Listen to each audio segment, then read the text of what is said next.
High, আমি Monir Hossain, ACCA member.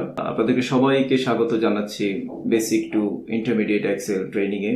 এই training এ আমরা মূলত বেশ কতগুলো ফাংশন শিখবো, যেটার উদ্দেশ্য হচ্ছে কর্পোরেটে একজন এমপ্লয়ি যেন স্বাচ্ছন্দ্যে এক্সেলে কাজ করতে পারে। পাশাপাশি আমরা কিছু টুলস এর কাজ শিখবো। এক্সেলে বেশ কিছু রেডিমেড টুলস আছে যেগুলো দিয়ে খুব সহজে রিপোর্ট তৈরি করে ফেলা যায়। তো আমরা চলে যাচ্ছি লার্নিং এ। আচ্ছা, আমরা বলছিলাম যে কাউন্ট ফাংশন দিয়ে আমরা একটু প্র্যাকটিস দেখব যে কত ধরনের কাউন্ট আছে, কাউন্টিং গুলো আমরা শেষ করে ফেলবো।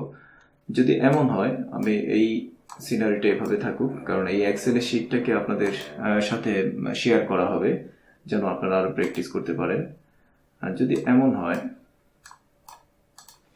যে এখানে 200 কোনো একটা কারণে আমি প্রত্যেক সেলসম্যানের নিচে হতে পারে, এটা তাদের সেলস এর ফিগার বা তাদের কোনো আইডি কিছু একটা হতে পারে।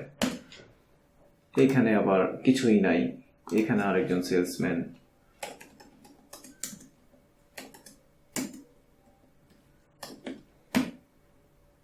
এখানে আবার একটা ফিগার,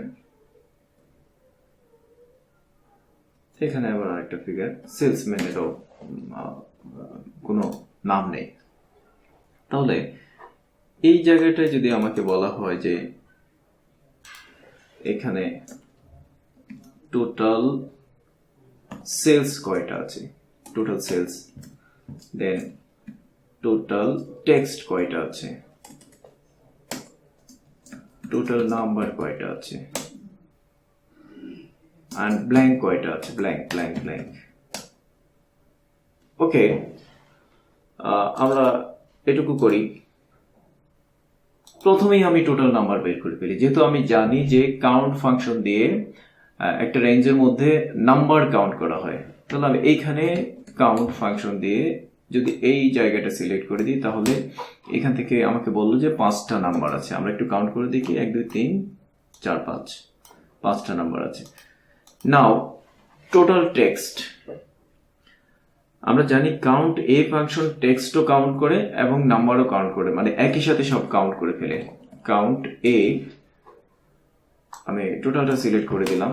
তাহলে এখানে 10টা টোটাল, এখানে নাম্বার এবং নন নাম্বার মিলে, অর্থাৎ টেক্সট এবং নাম্বার মিলিয়ে টোটাল 10টা আছে, এবং সেখানে ব্ল্যাঙ্ক গুলো কাউন্ট করা হয়নি, ব্ল্যাঙ্ক গুলো কাউন্ট করা হয়নি।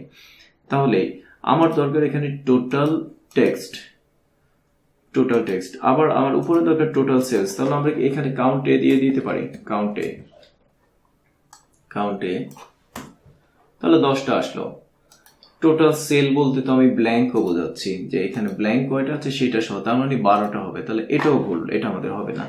বাট টোটাল টেক্সটের ক্ষেত্রে আমি বের করতে পারি যে টোটাল নাম্বার এবং টেক্সট মিলিয়ে যেহেতু 10টা আছে আর শুধু নাম্বার আছে 5টা, তাহলে এটা থেকে যদি আমি নাম্বার মাইনাস করে ফেলি, নাম্বার হচ্ছে কাউন্ট, এবং এই রেঞ্জটাকে আবার দেখিয়ে দিচ্ছি কাউন্ট। তাহলে আমি টোটাল টেক্সট পেলাম 5টা, টোটাল নাম্বার পেলাম 5টা, এন্ড টোটাল সেল বের করার জন্য কতগুলো সেল এখানে আছে এটা বের করার জন্য, বিফোর দ্যাট আমরা ব্ল্যাঙ্ক কতগুলো আছে সেটা বের করে ফেলি। ব্ল্যাঙ্ক বের করার জন্য আমাদের একটা ফাংশন আছে কাউন্ট ব্ল্যাঙ্ক।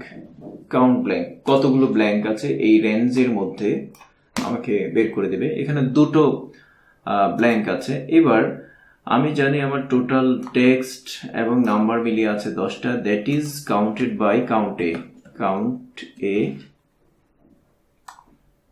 তাহলে এখানে পেলাম 10টা।